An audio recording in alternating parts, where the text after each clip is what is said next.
Fala pessoal, fala pessoal.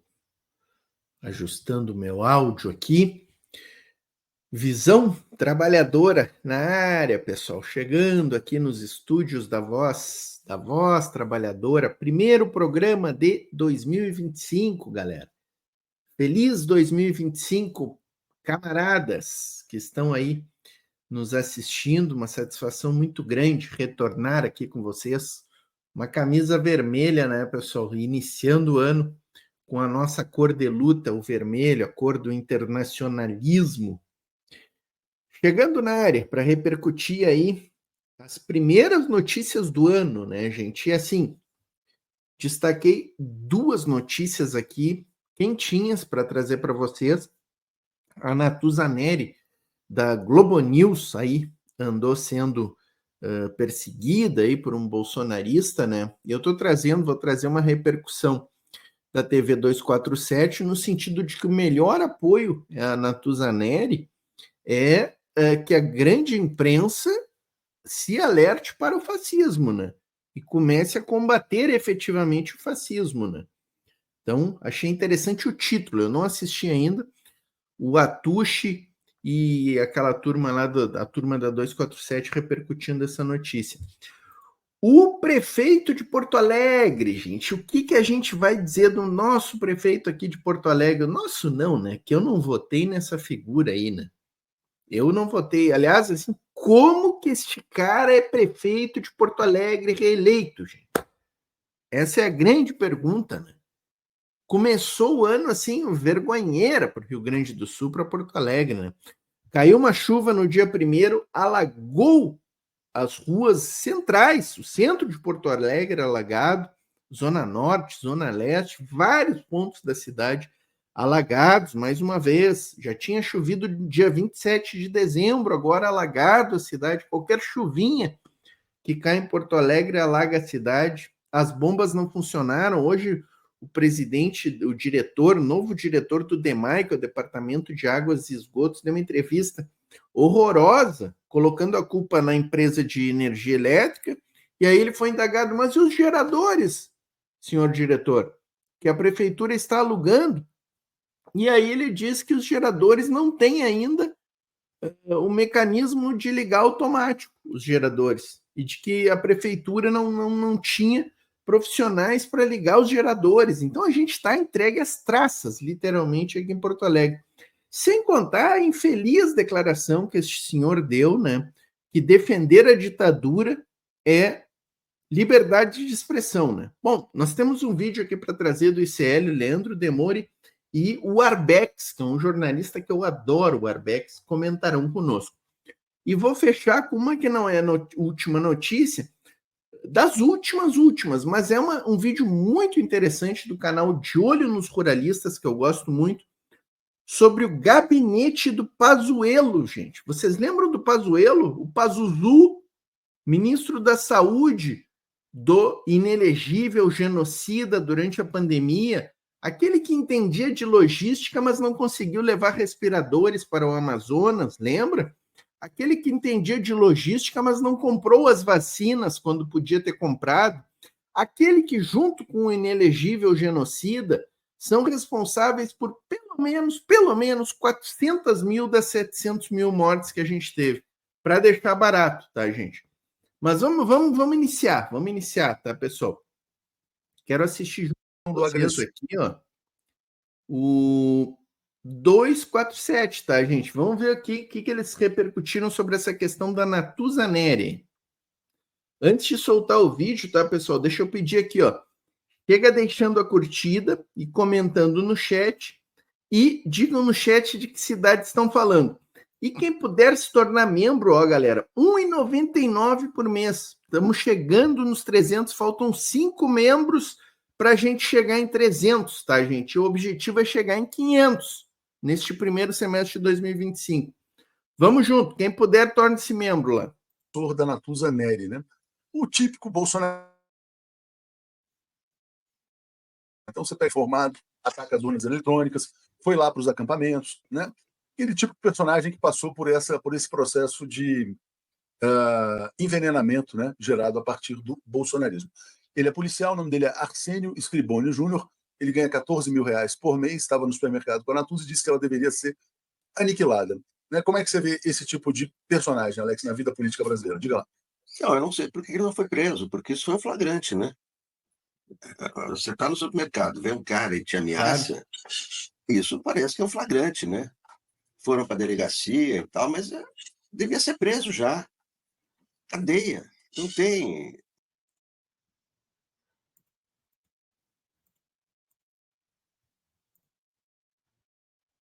Tudo, mas já prende o cara, porque isso é um flagrante de agressão. Né? Você está ali, vê um cara em altos brados fazendo ameaças, né? Isso para mim é prisão em flagrante. Esse cara já tinha que estar preso. Não só sendo comentado, como está sendo comentado, como está sendo repudiado, é claro que isso merece todo repúdio. Mas esse negócio de, agora vamos investigar, tudo bem, investiga, mas já prende o cara, isso é um flagrante. É um flagrante de agressão, uma tentativa, não vamos aniquilar, vocês têm que ser aniquilados.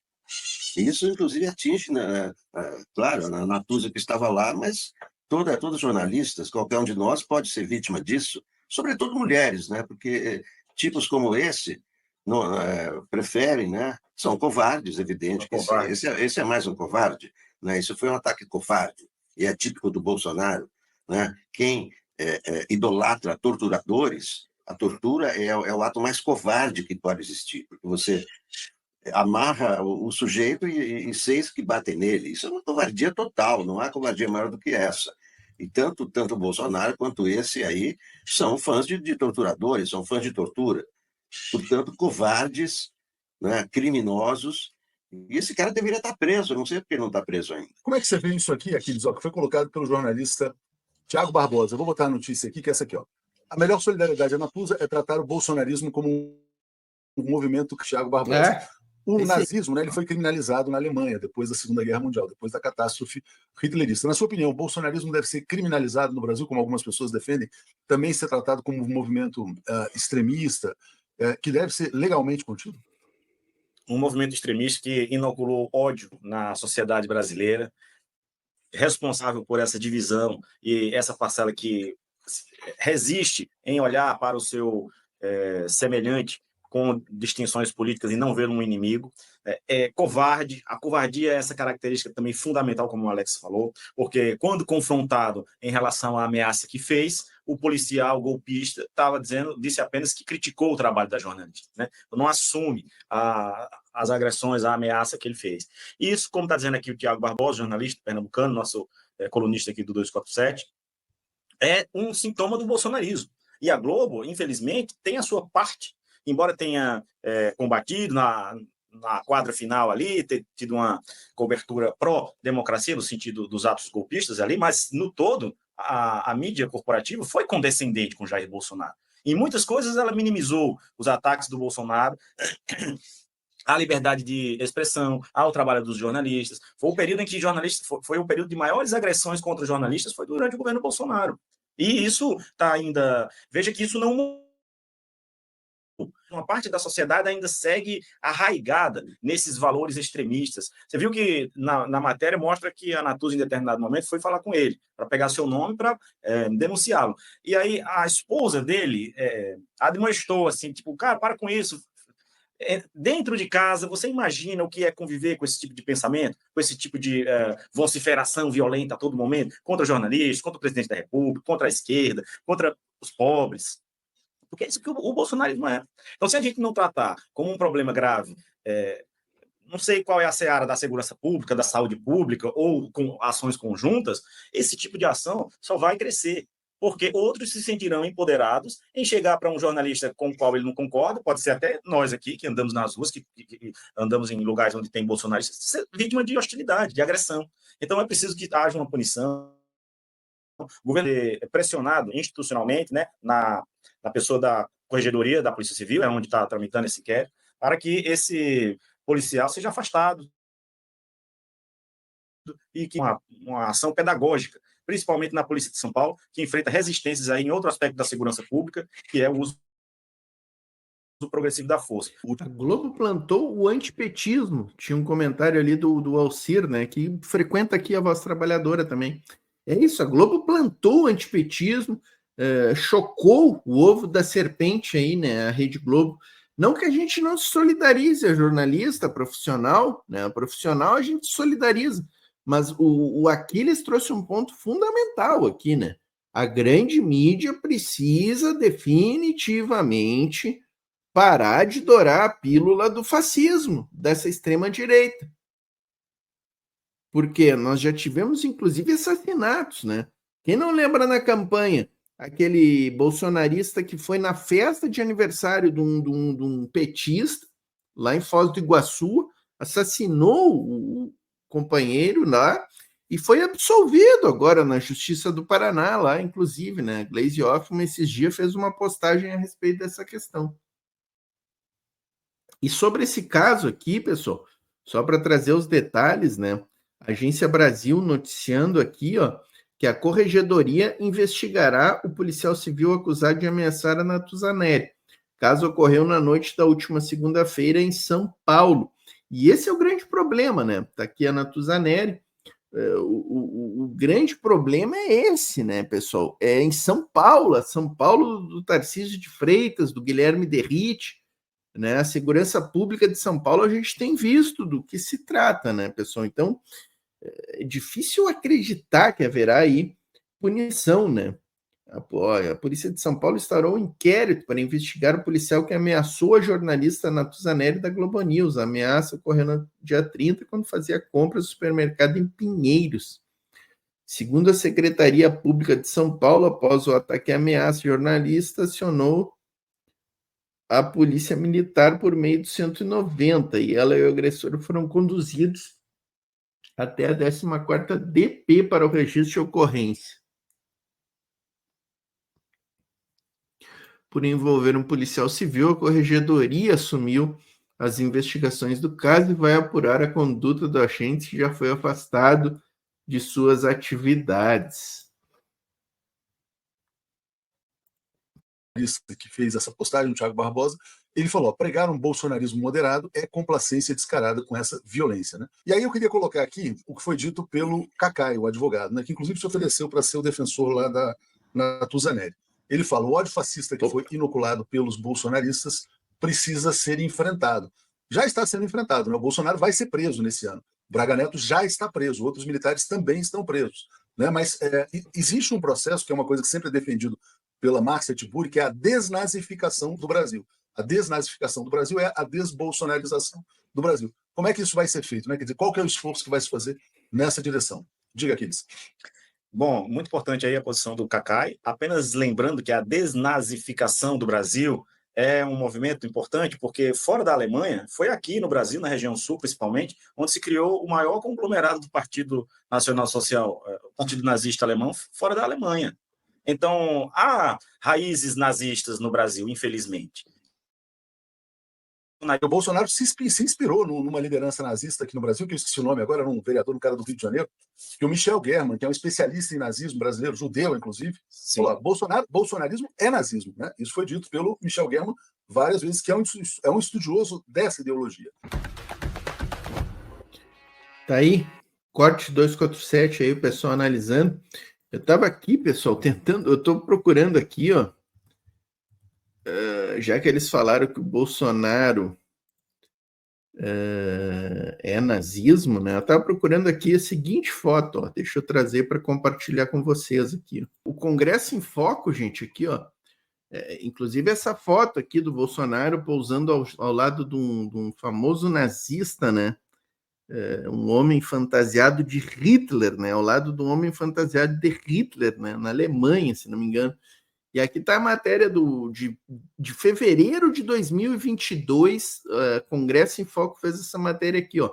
11 vezes em que o bolsonarismo flertou com o nazismo. E aí eles trazem aqui, né?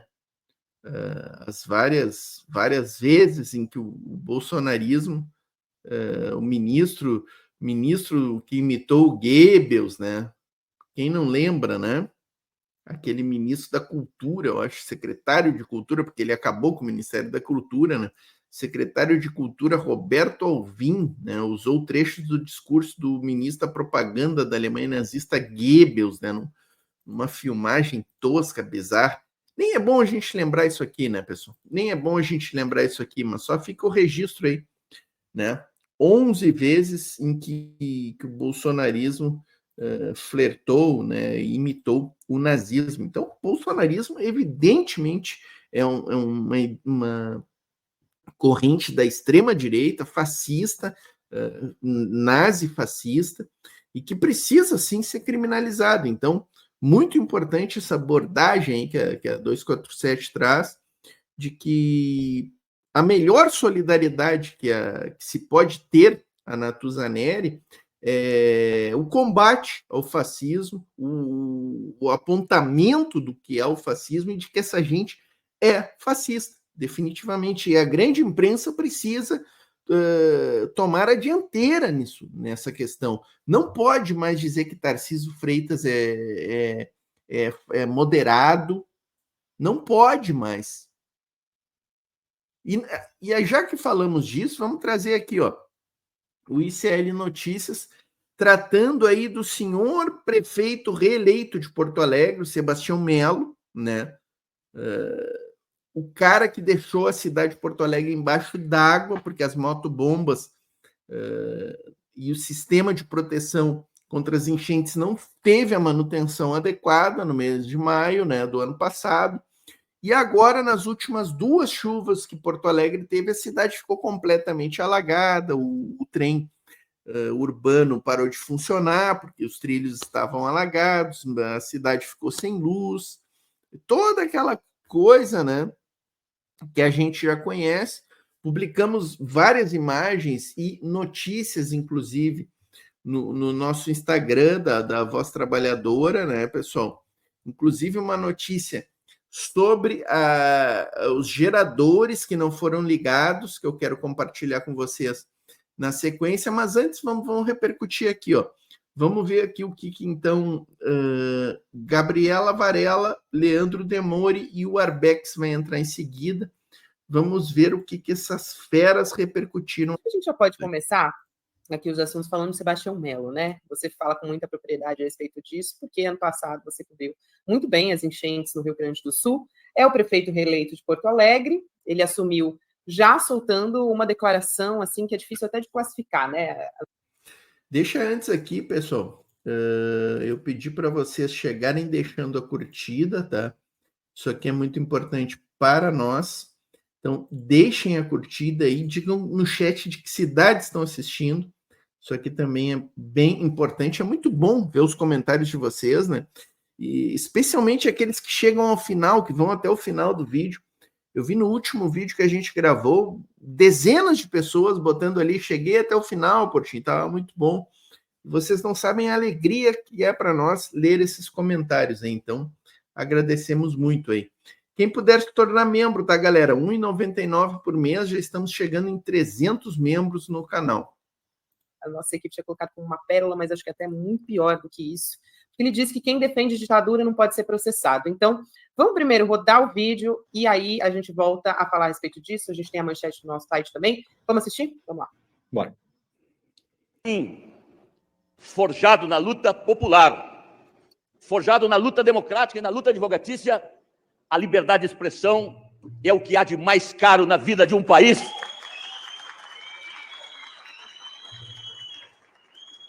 Eu quero que esta tribuna e das 6.000 casas legislativas municipais do Congresso Nacional, que um parlamentar ou qualquer do povo diga: eu defendo a ditadura, ele não pode ser processado por isso, porque isso é liberdade de expressão. Mas eu também quero que aquele que defenda o comunismo, o socialismo, dizendo que não acredita na democracia liberal, ele não pode ser processado, porque isso é liberdade de expressão. A liberdade de expressão é um valor maior. E a liberdade de expressão, ela me dá condições até de falar as besteiras que eu quero. Praticar crime. Quando você faz isso, tem remédio bolsonarista. Olha, Demore, eu vou pegar essa frase dele, né, dizendo aí que a liberdade de expressão é um bem maior, né? Foi esse termo que ele usou aqui, só para não... Isso. mudar, mas basicamente a ideia é essa, né, do Sebastião Melo. Eu queria só, antes de você comentar, você já comenta tudo de uma vez, porque é muito interessante que este mesmo Sebastião Melo, prefeito reeleito, ele conseguiu na justiça apagar um grafite contra ele lá em Porto Alegre, né? Esse aí que você está vendo na sua tela, de expressão, acompanhando, o Felipe Harp foi o artista que fez esse grafite, mostrando o prefeito no meio do alagamento, né? Que foi o que aconteceu no ano passado. Então, alguém que defende a liberdade de expressão não condiz muito com essa frase que a gente acabou de assistir, né, Demônio? O Sebastião Melo poderia fazer, então, um menu para a gente, né? Dizer o que é liberdade de expressão, o que não é, né? Aparentemente, um grafite que foi feito por um artista lá em Porto Alegre. Aliás, a arte original é do Bruno, né? Que é um professor de história, aliás. O artista original dessa obra é um professor de história de escola pública, né? E aí picharam isso lá em Porto Alegre. O Sebastião Melo, a sua coligação durante a campanha, pediu para o Tribunal Regional Eleitoral para remover e tiveram que remover. Foram lá pintar em cima. Então, assim, estamos lidando com um hipócrita, né? A maior definição da palavra. Gabi, tem muitas camadas para a gente falar sobre isso. O Sebastião Melo é um cara que tem uma base popular, isso é inegável, ele de fato tem uma base popular, mas nos últimos anos, como todo mundo que tentou se diferenciar daquilo que ele chama de esquerdismo, foi caindo no colo do Bolsonaro. Não podemos dizer que é um bolsonarista, né, Gabi? Porque não é alguém que dependa do Bolsonaro para fazer a sua vida política, tem uma vida pregressa política, muito anterior até essa ascensão do Bolsonaro a partir de 2018, mas ele sabe que hoje o grande jogo eleitoral brasileiro é esse jogo da antipetista, anti-esquerdista e tal. Então, ele vai puxando, vai caindo pro colo do Bolsonaro. A frase dele é muito parecida com aquela frase do Bolsonaro: mais vale a nossa liberdade do que a própria vida, lembra? Então é a mesma frase. Se o bem maior é a liberdade, então, Gabi, o bem maior para uma pessoa não é comer, não é fazer 3 refeições por dia, não é ter um lugar para morar, não é nada disso, é a liberdade de expressão, segundo o Melo. Mas aí, quando é um grafite retratando ele alagado na enchente, aí não. O uso da ditadura é por isso, é para você se colar aí na extrema-direita, você criar uma polêmica também e você fazer a falsa equiparação entre socialismo, né, e ditadura. Veja, há uma falsa equiparação. Não, eu quero que todo mundo, né, como se ele dissesse, eu quero que todos os facínoras tenham direito a se manifestar. Os socialistas, isso defende ditadura militar.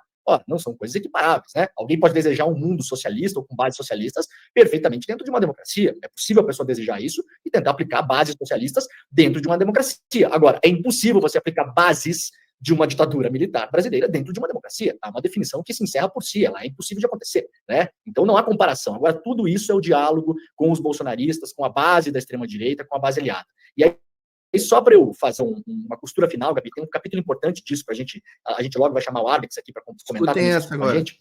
Talvez o Arbex possa entrar nesse assunto também, que é a reação da imprensa no Rio Grande do Sul. O Rio Grande do Sul tem uma imprensa hegemônica, né? Basicamente um veículo de comunicação apenas, os outros são mais veículos acessórios, menores ou independentes, que é o grande grupo RBS, né? A Rede Brasil Sul de Comunicação, que é o grupo que é a Globo, para as pessoas entenderem, né? A Globo do Rio Grande do Sul, que tem a televisão, a sua TV e tem o seu jornal. A capa do jornal Zero Hora hoje simplesmente ignora a frase do Melo. Pelo contrário, a capa do jornal Zero Hora é o Melo elogiando o Melo. É uma frase do Melo elogiando o próprio Melo, né? Ignora isso que o Melo falou, e aí isso se soma ao que aconteceu dia desses no Jornal do Almoço, que é aquele jornal que passa ao meio-dia na RBS TV, na Globo do Rio Grande do Sul. Foram presos alguns cidadãos ligados a grupos neonazistas no Rio Grande do Sul e apreendidos vários materiais de cunho nazista, Cruz Gamada, material de propaganda nazista, enfim. E aí teve uma reportagem no Jornal do Almoço, e aí o repórter, em algum momento, falou um material, né, de extrema-direita, de cunho neonazista e tal. Quando volta para a apresentadora fala o seguinte: olha, eu só quero fazer uma correção aqui, o que foi apreendido, Gabi, foi material de nazista, e não de extrema-direita, viu, gente? Ou seja, eu não entendi muito bem. Depois o vídeo que foi pro ar, Gabi, no Globoplay, eles cortaram essa errata, né? Então eles fizeram uma errata da errata. Veja até onde vai o negócio. Não, gente. Extrema-direita não é igual ao nazismo, tá? É outra coisa. Extrema-direita é o Melo que a gente apoia. Extrema-direita é uns outros candidatos aí que a gente já apoiou na história da RBS, né? Isso não é nazismo, viu, gente? Isso é outra coisa. Extrema-direita, até legal tá? Não tem nada a ver com nazismo. Então, você tem aí toda uma imprensa condescendente, né? Com raras exceções dos colegas que trabalham nessas empresas, e aí um prefeito que se reelegeu em cima dos escombros da enchente, agora fazendo esse discurso hipócrita, para começar, e cretino, para terminar, pago com o nosso dinheiro, né? O dinheiro público vai lá fazer um discurso desse na sua cerimônia de posse da reeleição. Até porque defender ditadura é crime, né? Não é liberdade de expressão. Então, acrescentaria até criminoso aí nesses adjetivos. Eu quero aproveitar, Demore. Aí, ele segue, deixa eu posicionar aqui agora no Arbex, né, pessoal, que vai entrar aqui. Eu tinha marcado aqui quando o Arbex também começa a comentar sobre essa questão. Mas só antes de trazer o Arbex aqui, já posicionei ele aqui, Mas tem uma questão interessante aí que o Arbex não, o Demori não tocou e que o Arbex também não vai tocar, que é a questão que assim, algumas questões são inequívocas da relação do Melo com o Bolsonaro, né? Ele se elegeu como Melonaro lá em 2020, né, na primeira eleição dele. E outra questão, o vice dele no mandato anterior era o Gabriel alguma coisa, nem me lembro o sobrenome direito, mas é um cara da Brasil Paralelo, gente. Da Brasil Paralelo, tá? Cara com estreitas ligações com o Brasil Paralelo. É com esse tipo de gente que a gente está lidando aqui em Porto Alegre. E a atual vice, que eu também não me lembro o nome, Betina alguma coisa, foi indicação do senhor Jair Bolsonaro. Tá, pessoal? Então, é disso que a gente está tratando, é extrema-direita pura. Não vem com essa história de que é moderado. Não, é extrema-direita. É a turma do nazifascismo. E isso que o Demori tocou, e o Arbex vai reforçar agora, do papel da Zero Hora, da RBS, que é a Globo aqui do Rio Grande do Sul, a sucursal da Globo, o papel que ela joga neste dourar de pílula da extrema-direita bolsonarista tem muita relação com a primeira matéria que a gente assistiu, das ofensas, das agressões que a Natuza Neri sofre no supermercado, né?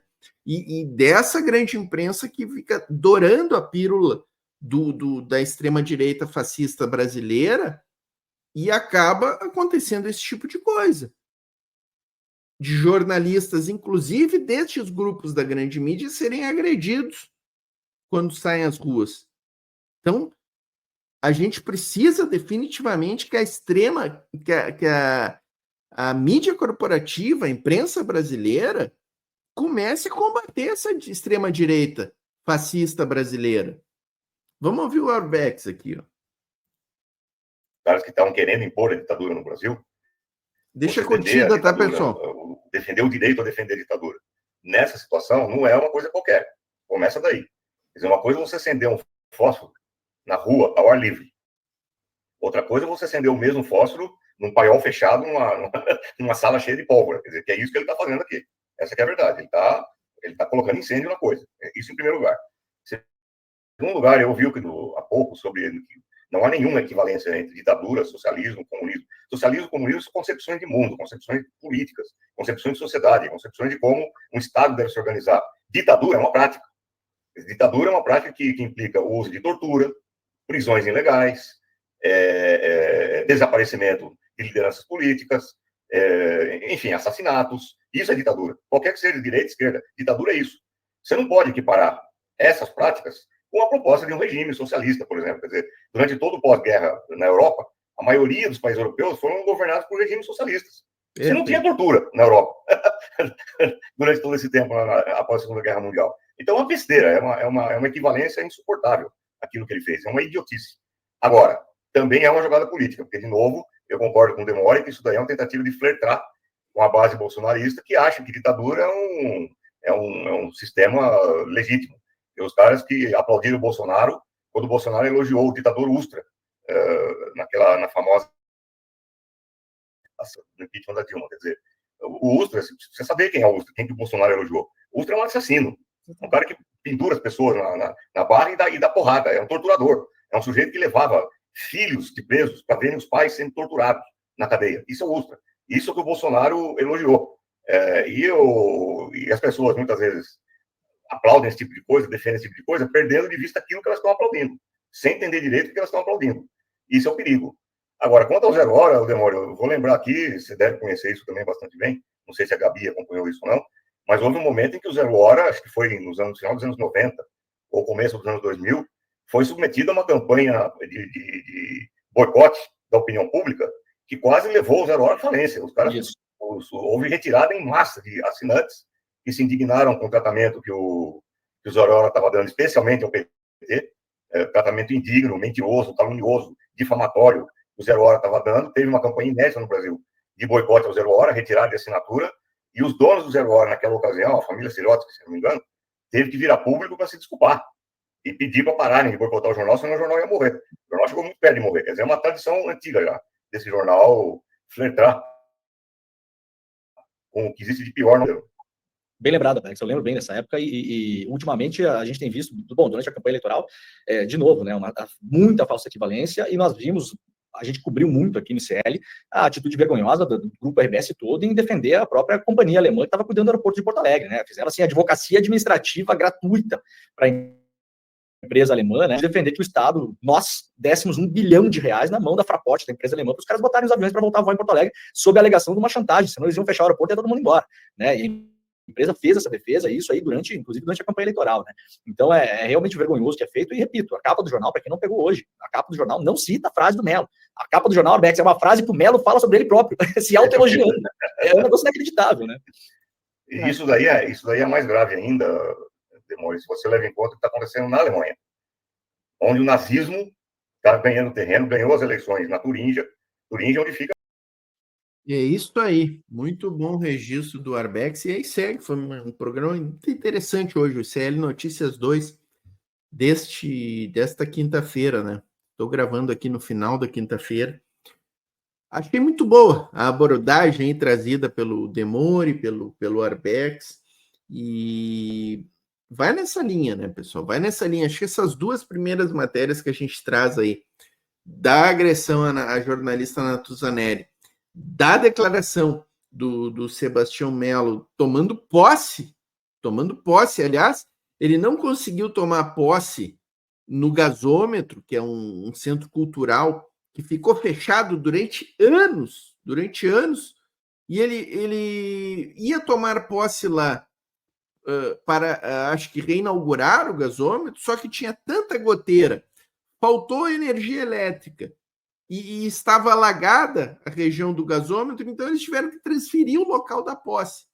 Vejam assim como as coisas acontecem, né, pessoal? Isso é de um simbolismo, né? Isso é de um simbolismo que no dia 1º de janeiro de 2025, dia da posse de Sebastião Mello, que é o prefeito mais incompetente do Brasil, sem dúvida alguma, no ano de 2024, deixando que a cidade alague por falta de manutenção do sistema de proteção contra as chuvas e das bombas, que não tinham geradores, e agora elas têm gerador, pessoal.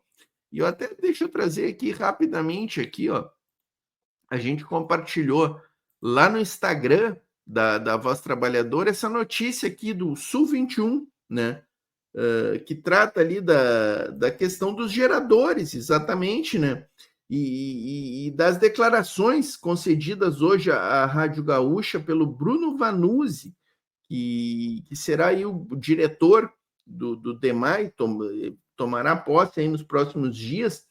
Ele afirmou que um dos motivos pelos quais os geradores instalados nas casas de bomba não funcionaram durante o temporal de quarta-feira é o fato de que não havia quem soubesse operá-los durante a falta de luz.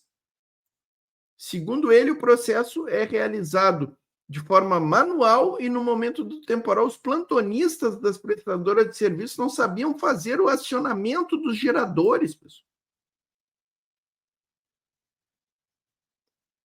A reportagem procurou o DEMAI, que confirmou que 10 das estações de bombeamento de água que ficaram sem energia elétrica durante a tempestade, 7 têm geradores, mas em 3 delas houve falha no acionamento dos equipamentos, gente. Segundo o DEMAI, essa falha impossibilitou a operação, mesmo que parcial, das bombas, o que resultou nos alagamentos. E aí é interessante que essa reportagem aí apurou que a prefeitura paga 8 milhões mensais para esses geradores, gente. Não sei se é mensal ou anual. Deixa eu até colocar aqui no Sul 21 para não trazer informação errada aqui, né? O Sul 21, ele fez até, inclusive, uma capa aqui para essa questão. 7 milhões. Ó. DEMAI firmou contrato de 7 milhões para aluguel de geradores que não foram acionados. Então tá aí. É isso, né, gente? Começamos 2025 com Porto Alegre debaixo d'água, alagada, e com o prefeito dizendo que defesa da ditadura é liberdade de expressão. Começamos assim, em Porto Alegre. Tá, pessoal? Deixa eu pedir duas coisas aqui para vocês, ó, pessoal. Quem puder se tornar membro aí, R$ 1,99 por mês. Tem selinho do lado do nome, emojis, teus comentários entram numa caixa privilegiada ali que a gente lê com antecedência e consegue responder com maior presteza, né, os comentários de vocês, as manifestações de vocês. Aliás, estão muito bons os comentários, tá, pessoal? A gente adora ler a caixa de comentários depois dos programas, aí é muito satisfatório. E o segundo pedido, pessoal, grupo de WhatsApp e Telegram. Ó, vou pedir para vocês se inscreverem, os links estão aqui na descrição do vídeo. Então, só abrir a descrição do vídeo e se cadastrar ali nos nossos grupos. Vamos para o Pazuello agora, pessoal.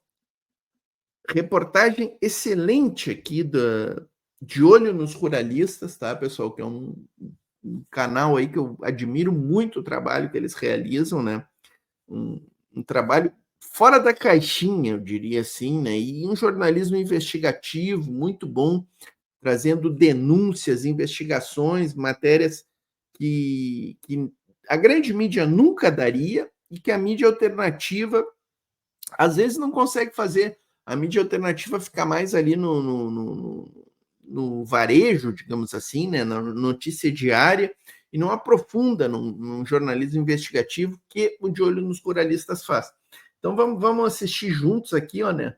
Gabinete do Pazuello, gente. Vamos ver isso aqui, ó. Antes de soltar o vídeo, eu vou pedir para vocês deixarem a curtida e comentários no chat, tá, pessoal? Não sabe o que vai comentar? Diga a cidade que está assistindo, isso aqui é importantíssimo para nós. E o general Pazuello, hein? Ele disse em nota que acredita na idoneidade do general Mário Fernandes, acusado de planejar o assassinato do presidente Luiz Inácio Lula da Silva, do vice-presidente Geraldo Alckmin e do presidente do STF, Alexandre de Moraes.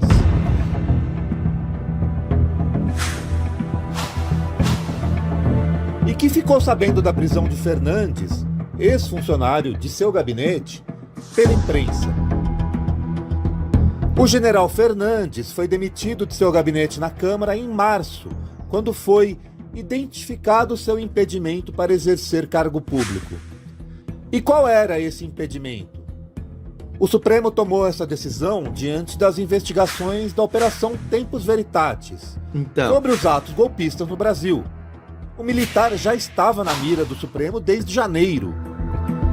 Só que Fernandes já tinha participado dos acampamentos golpistas do fim de 2022, quando se preparou o levante que culminou no quebra-quebra do dia 8 de janeiro de 2023, na Praça dos Três Poderes.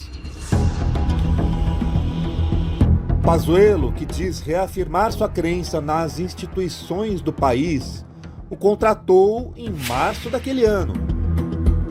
De Olho nos Ruralistas, fez uma pesquisa sobre os demais funcionários do gabinete do deputado fluminense. Será mesmo que o ex-ministro da Saúde, aquele que distribuiu cloroquina a indígenas, é tão distraído assim em relação à origem de seus subordinados? É assim, distribuiu cloroquina a indígenas, não levou o oxigênio para o Amazonas, pessoas morreram sem ar, sem respiradores no Amazonas. Teve que o Maduro, que eles chamam de ditador, né? O presidente da Venezuela, Maduro, mandou um caminhão de oxigênio para o Brasil. E não lembra. Vocês esqueceram disso, gente? Vocês esqueceram disso? Era o Pazuello que demorou para comprar vacina junto com o Bolsonaro, que colocou a tal da cloroquina como medicamento adequado para o combate à Covid. O Ministério da Saúde recomendava a utilização da cloroquina. Essa gente aqui, gente. Essa gente, pessoal, eu não vou me conformar se não houver um processo para responsabilização de Jair Bolsonaro, de Pazuello e de outras figuras da cadeia ali do Ministério da Saúde durante a pandemia no Brasil. Não é possível que a gente fique, que essa gente fique impune por estes crimes cometidos. E assim, na realidade eu parei o vídeo pelo seguinte, o Pazuello, esses dias eu assisti o Pazuello numa audiência pública sobre BRICS, pessoal. Este cara uma porta é mais inteligente que o Pazuello. Uma porta é mais inteligente que ele.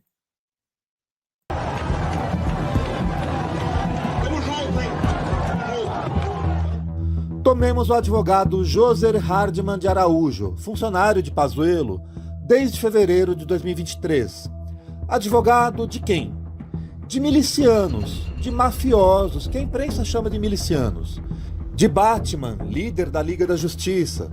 De um dos PMs que planejaram em 2011 a morte da juíza Patrícia Scioli. Ou de Cristiano Girão, acusado de assassinar um policial miliciano em 2014. Outro acusado por esse crime, Rony Lessa, o executor, 4 anos depois, de Marielle Franco. Não sabia disso, general? Traidor da Constituição é traidor da pátria. Tudo que não presta. Joser, que ainda está no gabinete de Pazuello, foi assessor jurídico do Ministério da Saúde. Advogou para o general durante a CPI da Covid, em 2021. Os senadores tentaram quebrar o sigilo fiscal do próprio advogado, em pedido negado pelo ministro Dias Toffoli, do STF. Vejamos agora outro funcionário de Pazuello, o secretário parlamentar Carlos Fernando Corbage Rabelo.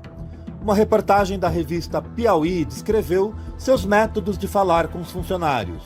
Em dado momento, perguntou se o serviçal havia prestado conta da tarefa. O diretor Mauro Márcio de Paula Rosa estranhou o termo serviçal. Quando o funcionário chegou, o capitão pediu: diz para o seu superior quais foram as ordens que eu te dei. O homem começou a falar, mas foi interrompido. Vamos lá, força sua memória, quero que você repita as 8 ordens que eu dei, na sequência em que falei. É assim mesmo, Pazuello?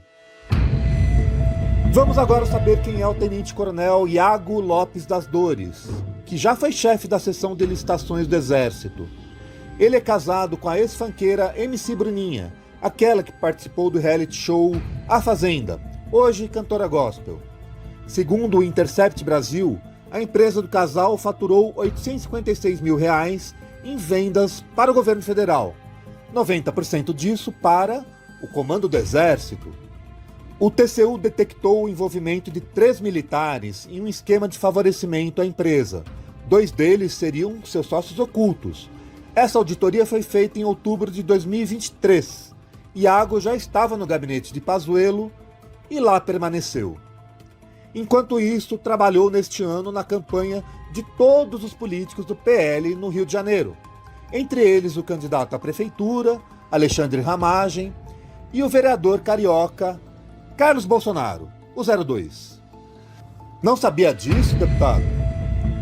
Outra funcionária da Câmara, que está desde fevereiro de 2023 com Pazuello, é Emiliana Marcondes Fernandes de Mello. Mais uma advogada que defendeu profissionalmente quem? Policiais milicianos e traficantes. Entre eles, Eliseu Felício de Souza, o Zeu, um dos assassinos do jornalista Tim Lopes, executado por traficantes em 2002, e Luiz Cláudio Santana, o Lico, um dos fundadores do Comando Vermelho. Neste último caso, Emiliana advogou junto com Joser. Lembram-se de Joser? Seu colega de gabinete em Brasília. Pazuello desconhece tudo isso? Mas temos um caso diferente de Denise Abreu Cavalcante. Funcionária de Pazuello desde março de 2023, ela foi assessora do Ministério do Trabalho. Ainda durante o governo Bolsonaro, lançou um livro sobre a Operação Acolhida, em defesa da iniciativa do Ministério da Defesa para realocar imigrantes venezuelanos pelo território brasileiro. A Operação Acolhida, aquela que, segundo a agência pública, teve casos de violência sexual e tráfico de drogas nos abrigos mantidos por militares em Roraima. Algumas famílias venezuelanas preferiam viver nas ruas de Boa Vista a continuar nos espaços de acolhimento. E quem foi o coordenador da Operação Acolhida? Eduardo Pazuello. Este observatório já publicou outro vídeo sobre o general, sobre sua participação na matança da Covid-19 multiplicada pelo governo Bolsonaro. Você já viu? Aproveite e se inscreva agora em nosso canal. Nós já noticiamos também em nosso site a história da família Pazuello em Manaus. Você sabia que o irmão do deputado já foi preso em flagrante em 1996, acusado de torturar e estuprar adolescentes e de participar de um grupo de extermínio? Você pode nos ajudar a contar histórias como essa e a produzir vídeos como este, a partir de R$ 25 por mês. A imprensa independente é fundamental no Brasil para mostrar aquilo que a imprensa corporativa não quer mais mostrar. Recomendo muito. Lá nos aí o anos De Olho nos 90, foi a Jornalistas. própria Folha de São Paulo que noticiou a prisão de Alberto Pazuello, o irmão.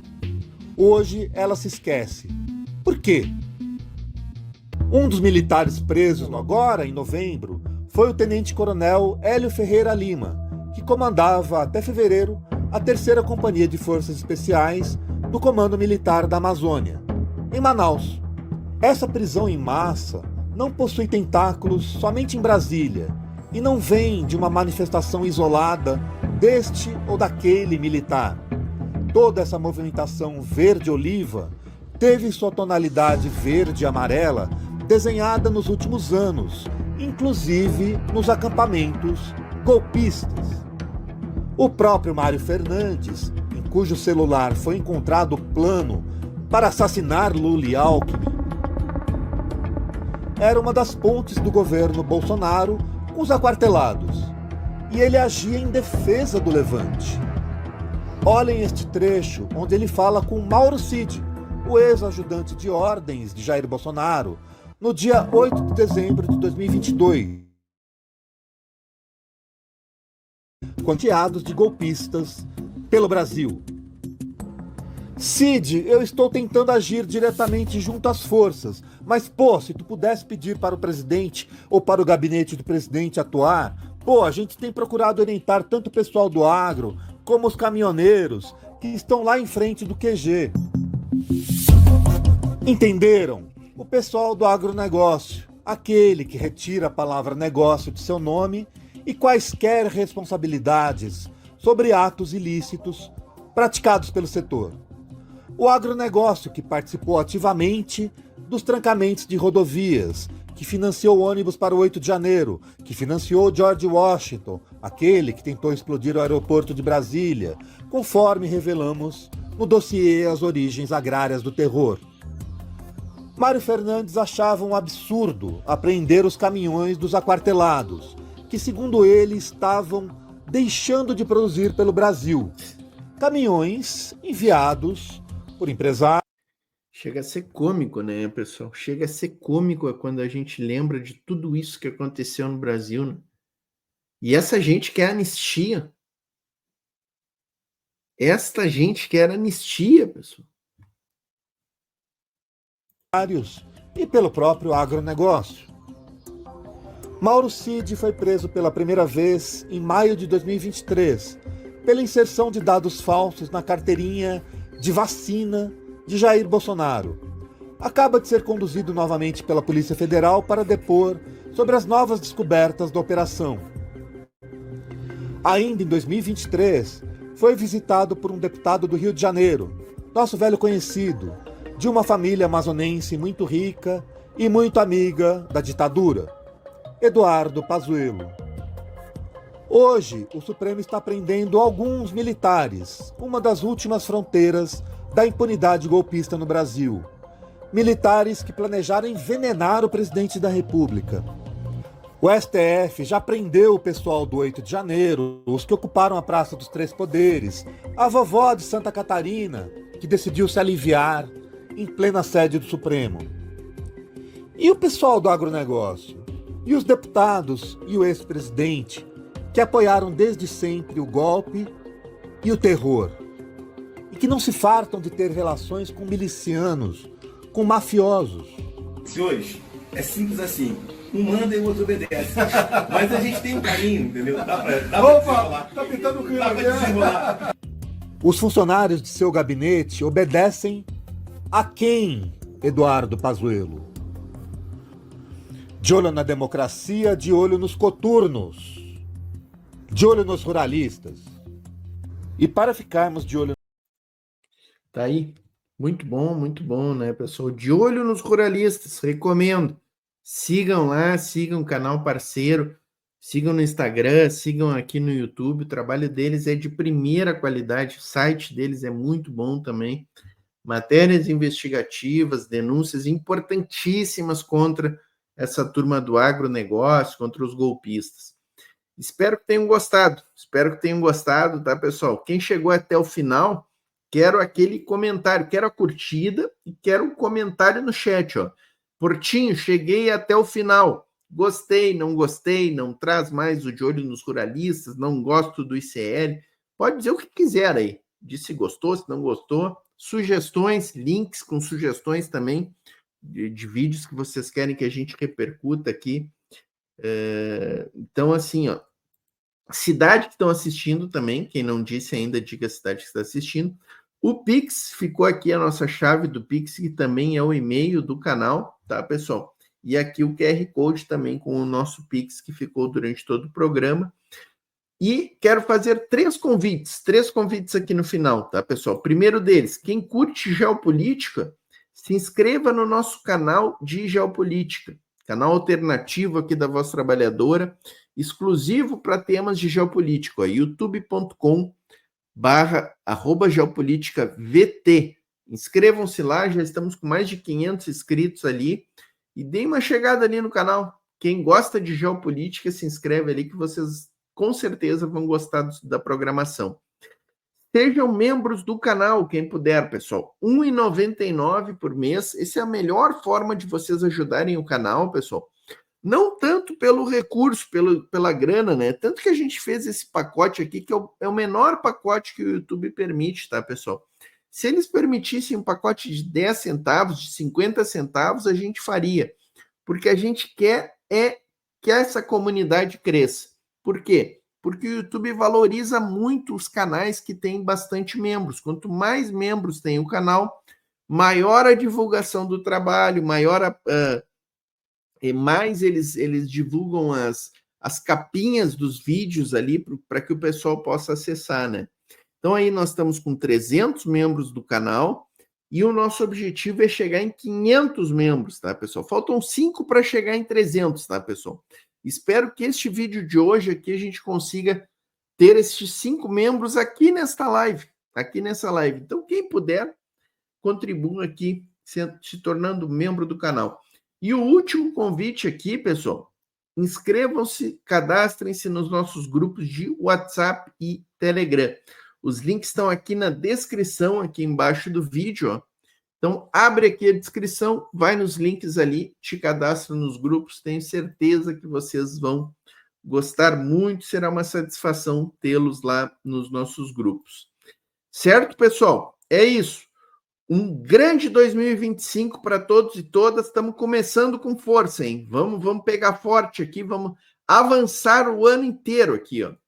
Certo, pessoal? Paz entre nós, guerra aos senhores.